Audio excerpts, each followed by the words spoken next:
सच्चिदानंदरूपाय विश्वोत्पत्त्यादिहेतवे तापत्रय विनाशाय श्रीकृष्णाय वयं नमः। मित्रों, मैं महेश पाठक श्रीधाम वृंदावन से आपकी सेवा में ज्योतिष की नई नई जानकारी लेकर आया हूँ। हमारा चैप्टर चल रहा है कि कुंडली के जो भाव होते हैं उनमें अगर ग्रह आके बैठते हैं तो उसका हमें क्या परिणाम मिलता है, क्या फल मिलता है। ये फलित अध्याय नहीं है, लेकिन आपको मैं ग्रहों के बारे में जानकारी दे रहा हूँ कि कुंडली के किस भाव में कौन सा ग्रह बैठने से हमें क्या देगा। पीछे मैंने बहुत सारी वीडियो यूट्यूब पर अपलोड किए हैं। आज का जो वीडियो है ये हम आपको आय भाव का वीडियो दिखा रहे हैं कि लाभ भाव जिसको हम बोलते हैं कि हमें ज़िंदगी में कितना लाभ होगा। मेरे चैनल जो ज्योतिष सेवा वृंदावन आपके सामने है, आप इसको सब्सक्राइब करें, लाइक करें और इसको शेयर अवश्य करें। आज का भाव है आय भाव। तो मैं आपको एक बात बताना चाहता हूँ कि आय भाव में कोई ना तो ग्रह उच्च का बनता है और ना कोई ग्रह नीच का बनता है। आय भाव एक लाभ भाव है और ये छठवें से छठवां होता है। 1 2 3 4 5 6 छठवें से छठवां होता है। तो इसको हम शत्रु भाव भी कहते हैं। ये हमारे मित्रों का भाव भी है, शत्रु भाव भी है। और इससे हम जो ना पर लाभ देखते हैं, हमें लाभ किस चीज़ से होगा और किस ग्रह से लाभ होगा, कौन सा ग्रह हमारे लिए क्या करेगा। तो आज हम आपको उसी के बारे में जानकारी दे रहे हैं कि ये कौन सा ग्रह आपके लिए क्या करेगा। सबसे पहले बात करते हैं सूर्य भगवान की कि सूर्य देव अगर लाभ भाव में बैठेंगे तो क्या करेंगे। सूर्य देव अगर यहाँ एकादश भाव में बैठते हैं, बहुत धनवान, राजा का सेवक, भोगहीन, गुणग्राही, कृश देह, धन युक्त, स्त्रियों का प्रिय, चंचल और अपनी जातियों में प्रेम रखने वाला होता है।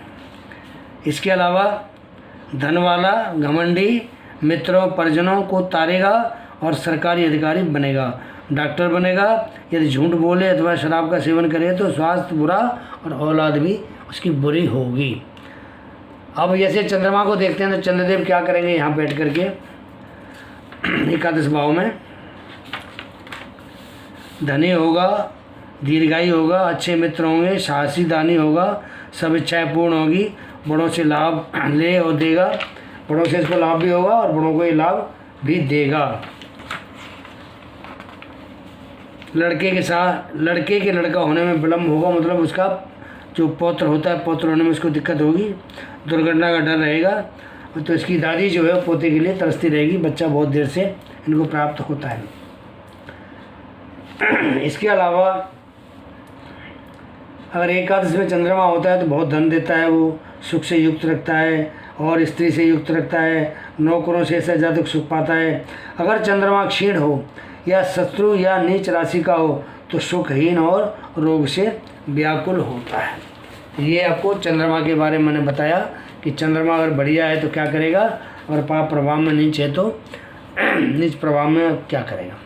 बात करते हैं मंगल की कि मंगल अगर एकादश भाव में बैठता है यहाँ आके तो वो जातक के लिए क्या करेगा।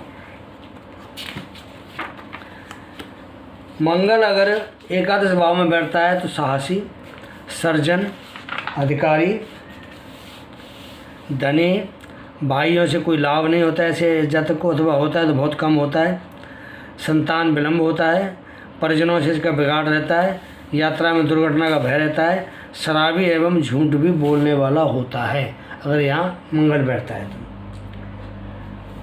दूसरे जो विद्वान है वो कहते हैं कि देवों का भक्त होता है, यहाँ मंगल बैठने से राजा के समान होता है, पुत्रादि संतान से युक्त होता है, किंतु पीड़ा सहित होता है, क्रोधी होता है। यदि उच्च का मकर का मंगल हो तो लोक में भाग्यशाली, धनी, तेजस्वी, पुण्यवान और धन का लोभी होता है। मैं आपको एक बात और बताना चाहता हूँ कि मंगल अगर यहाँ बैठता है और साथ में उसके शनि की युति होती है तो ये मंगल शनि की जो युति है ये दोनों ही पाप प्रभाव हैं। और यहाँ पे जातक को थोड़ा सा एक वो ऐसा चिड़चिड़ा बना देते हैं कि जातक को किसी की बात अच्छी नहीं लगती है।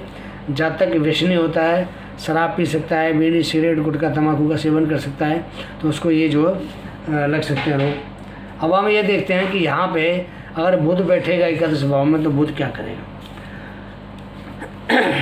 बुध यहाँ बैठता है तो धनी बनाएगा, दौलतमंद बनाएगा और 34 वर्ष की आयु तक दुविधा में रहेगा, उसके बाद वो सुखी हो जाएगी। ये 34 वर्ष तक दुखी रखेगा, उसके बाद सुखी रखेगा।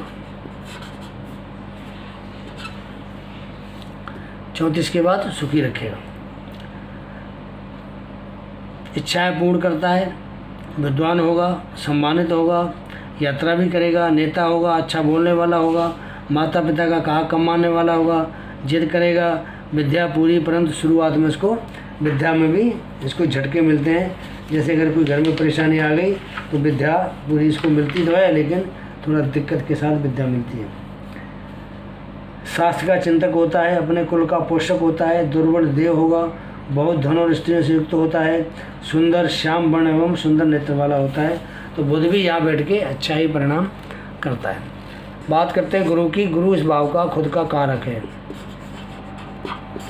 गुरु एकादश भाव का कारक है। तो गुरु अगर एकादश कारक भाव में बैठेगा तो क्या होगा? पिता इसका सहायक होता है। पिता के पश्चात ये जातक दुखी होता है और उच्च शिक्षा मिलती है, सवारी का सुख मिलता है, परिजनों से लाभ मिलता है, संतान का सुख मिलता है, रोजगार इसको विलम्ब से मिलता है, धन की इसकी आवाजाही यहाँ लगी रहती है, क्योंकि ये आय का लाभ का भाव है तो धन की आवाजाही लगी रहती है। और जो है ये इसका जो पुत्र होता है वो इसकी सहायता जरूर करता है। और जो कुछ दूसरे जो विद्वान हैं वो कहते हैं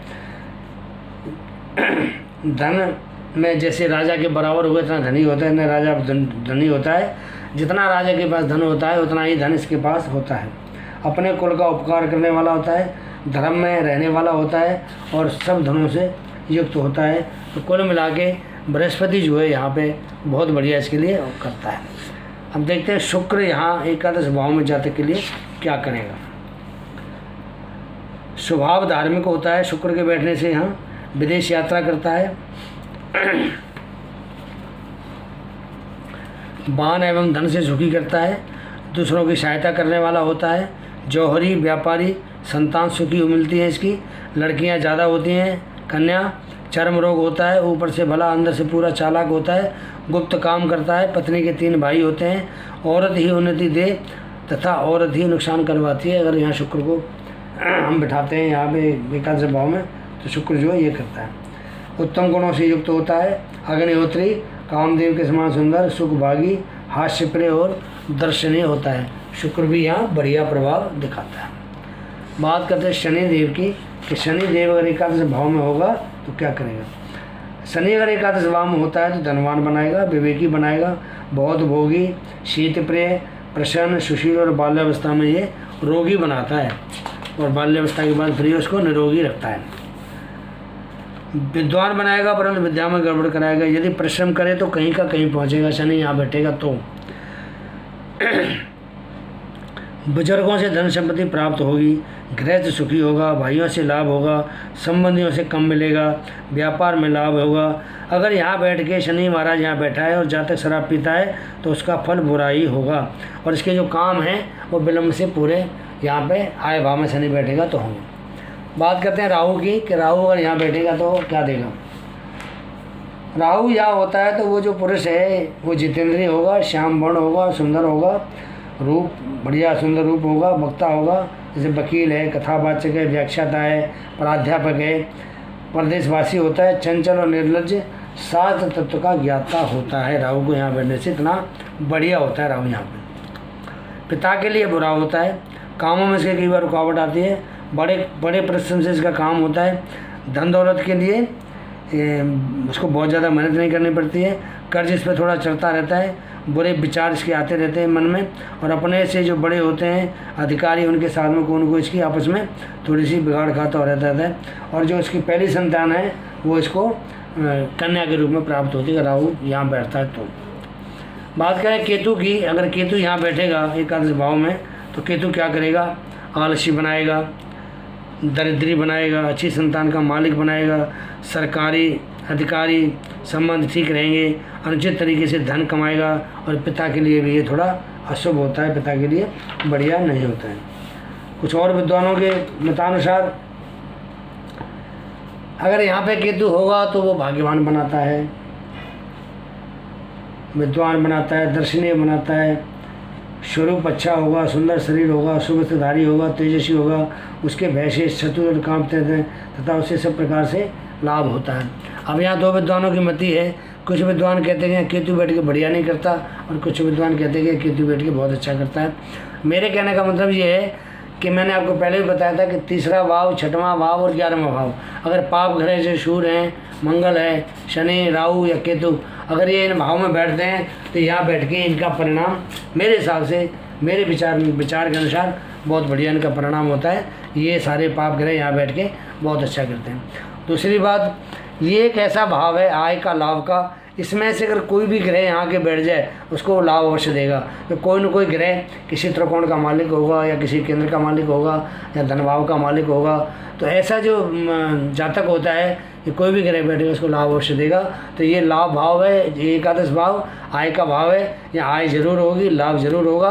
और इसमें अगर ग्रह बैठे हैं तो जातक के पास कभी इनकम का स्रोत टूटेगा नहीं, उसको लगातार कहीं ना कहीं से पैसा उसको मिलता रहेगा, उसकी आय लगातार बरकरार रहेगी। तो यहाँ बैठ के हर ग्रह फ़ायदा करता है, कोई ग्रह नुकसान नहीं करता। हाँ, इतना ज़रूर है कि कोई फ़ायदा अगर 50% करेगा, कोई फ़ायदा उसको 70% करता है या 80% करता है, इतना ज़रूर हो सकता है। बाकी फ़ायदा सबने करना है। मित्रों का भाव है, या मित्रों से भी इसको आय होती है कि तो मित्रों से इसको लाभ भी होता है, और मित्रों के ऊपर ऐसा ज़्यादा पैसा भी खर्च करता है। तो ये जो आपके सामने मैंने विश्लेषण किया लाभ भाव का, ये आपको कैसा लगा, इसके बारे में मुझे आप अपनी राय दें, और हमारे चैनल को सब्सक्राइब जरूर करें। ज्योतिष सेवा वृंदावन हमारा चैनल है। इसके साथ ही मैं महेश पाठक आपसे आज्ञा चाहता हूँ। जय जय श्री राधे, जय जय श्री कृष्ण।